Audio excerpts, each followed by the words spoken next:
दोस्तों, उत्तराखंड में मुसलमान नाजुक हालात से गुजर रहे हैं क्योंकि वहां पर 5,000 मुसलमानों की बहुत बड़ी आबादी है और इस आबादी को हटाने के लिए कोर्ट का नोटिस आ गया है।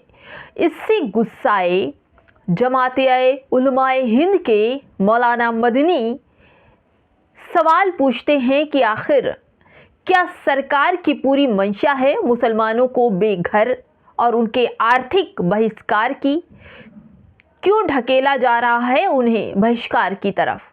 उन्होंने 50,000 मुसलमानों के रिहायशी मकान पर बुलडोजर चलाने और बच्चों के भविष्य को लेकर काफ़ी नुकसान होने की बात कही और वो पहुंचे हैं उस बस्ती को बचाने के लिए सुप्रीम कोर्ट का दरवाज़ा खटखटाने। अब ये पूरा मामला सुप्रीम कोर्ट पहुंच चुका है। दोस्तों, बताऊंगी कैसे क्या हुआ और क्यों मुसलमानों की बस्तियां हल्द्वानी उत्तराखंड से हटाई जा रही हैं। नमस्कार, आप देख रहे हैं बामसेफ न्यूज़ और मैं हूं आपके साथ शैला।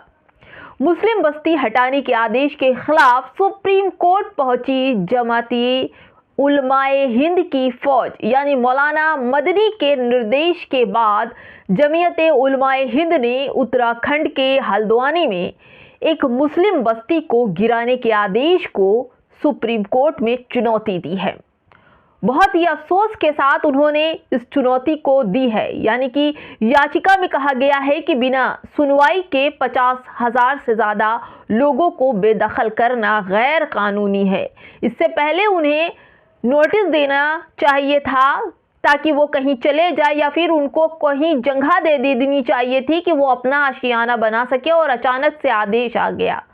जमीयत उलमाए हिंद ने उत्तराखंड में एक मुस्लिम बस्ती को हटाने के फैसले से काफ़ी नाराज़ है और वो पहुंचे हैं सुप्रीम कोर्ट और सुप्रीम कोर्ट का रुख कर लिया है और वो पीछे हटने वाले नहीं हैं, क्योंकि जमीयत की हल्द्वानी यूनिट ने उत्तराखंड में एक मुस्लिम बस्ती को हटाने के इस फैसले के खिलाफ सुप्रीम कोर्ट में अपील कर दी है और इसमें कई ऐसे बड़े लोगों के नाम भी शामिल हैं जिन्होंने याचिका दायर की है।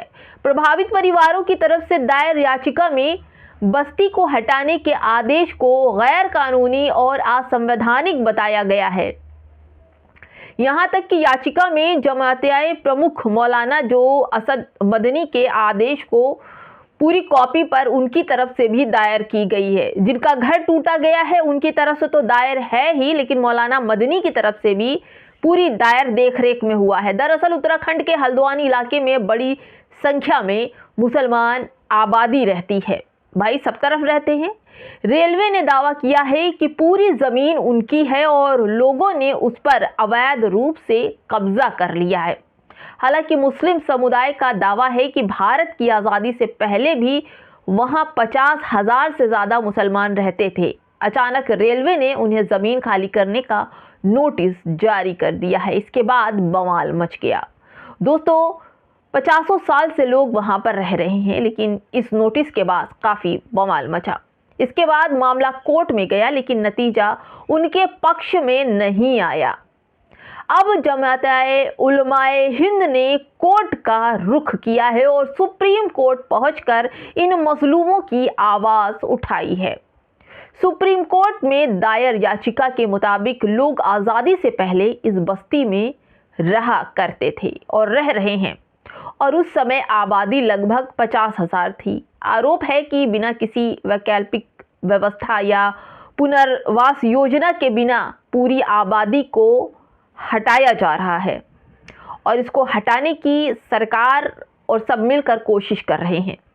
इससे पहले सुप्रीम कोर्ट ने केंद्र सरकार और उत्तराखंड सरकार को बस्ती में रहने वाले लोगों के पुनर्वास के लिए एक स्पष्ट योजना बनाने का निर्देश भी दिया था, लेकिन उस पर कोई कार्रवाई नहीं, क्योंकि मामला मुसलमानों की रिहायशी इलाकों से जुड़ा है। जहां मुसलमानों का हो तो वहां पर न तो सरकार काम करती है न कोई अधिकारी। हाल ही में इस फैसले की सुनवाई सुप्रीम कोर्ट में चीफ जस्टिस रेकांत और जस्टिस जेके माल्याबाई की बेंच के सामने हुआ।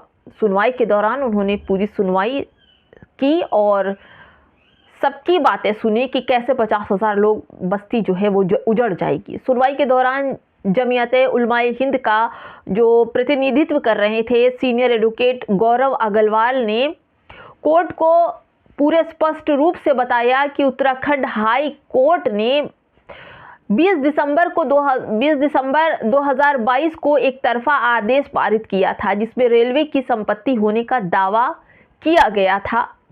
जमीन पर रहने वाले 50,000 से ज़्यादा लोगों को हटाने का निर्देश दिया गया था।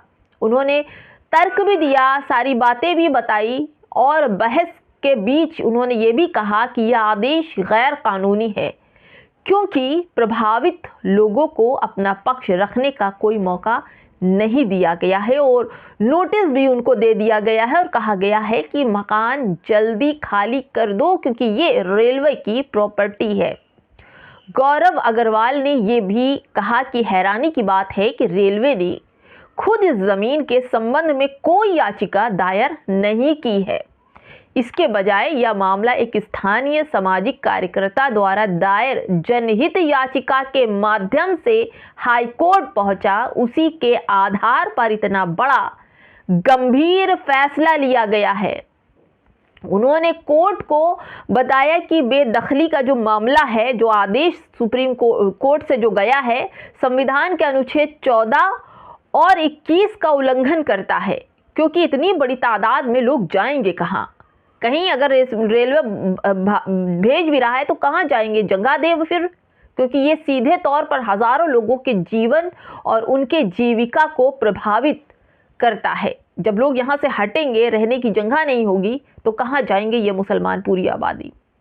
उन्होंने सुप्रीम कोर्ट से अपील की है क्योंकि पहले भी हाई कोर्ट के इस फैसले को चुनौती देने वाली एक याचिका पहले ही सुप्रीम कोर्ट में लंबित है, काफ़ी समय से चल रही है, लेकिन अभी जो याचिकाएं दायर हुई है जमाते उलमाए हिंद की तरफ से उस पर सुनवाई चल रही है। इसलिए इस नई याचिका को भी उन्होंने जोड़कर सुना जाए और उन्होंने सुना भी।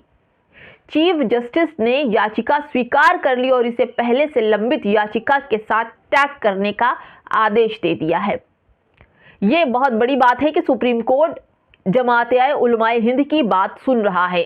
इस फैसले का स्वागत भी किया गया और कहा गया है कि इस पूरे मामले में जो पीड़ित हैं, जो वहां पर रह रहे हैं, पीड़ितों को न्याय दिलाने के लिए अपनी कानूनी लड़ाई जारी रखेगी और किसी भी कीमत पर हजारों लोगों को बिना पुनर्वास के विस्थापित नहीं होने दी जाएगी। यानी कि जो लोगों को हटाया जा रहा है उनकी कहीं दूसरी जगह उनको घर दे करके, उनको यहाँ से हटा करके रेलवे तब कहीं उनको घर देकर तब यहाँ से हटाए, ऐसा कहा जा रहा है। जब हम किसी को घर नहीं दे सकते तो हम उजाड़ भी नहीं सकते।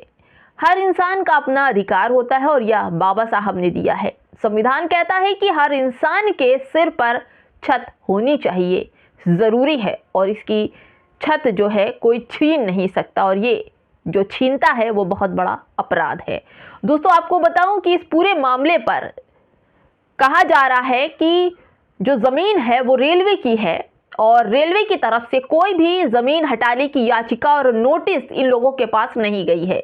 जो याचिका गई है वो एक सामाजिक कार्यकर्ता की तरफ से गई है और सामाजिक कार्यकर्ता कौन है ये तो आप समझ ही गए होंगे।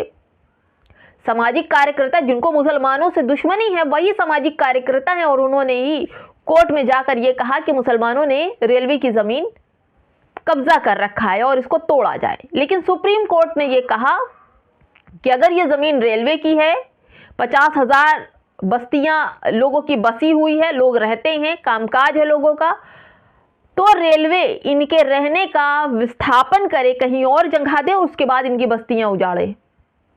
ऐसे में दोस्तों, संविधान ही एक सहारा है। अगर यहाँ से न्याय नहीं मिला तो मुसलमानों को न्याय से उनका विश्वास उठ जाएगा। लेकिन सुप्रीम कोर्ट पर विश्वास है और मुसलमान हर एक चीज़ पर बाबा साहब के संविधान पर अड़ा रहता है और वो चाहता है कि जो भी उनके साथ हो बाबा साहब के संविधान के मुताबिक हो।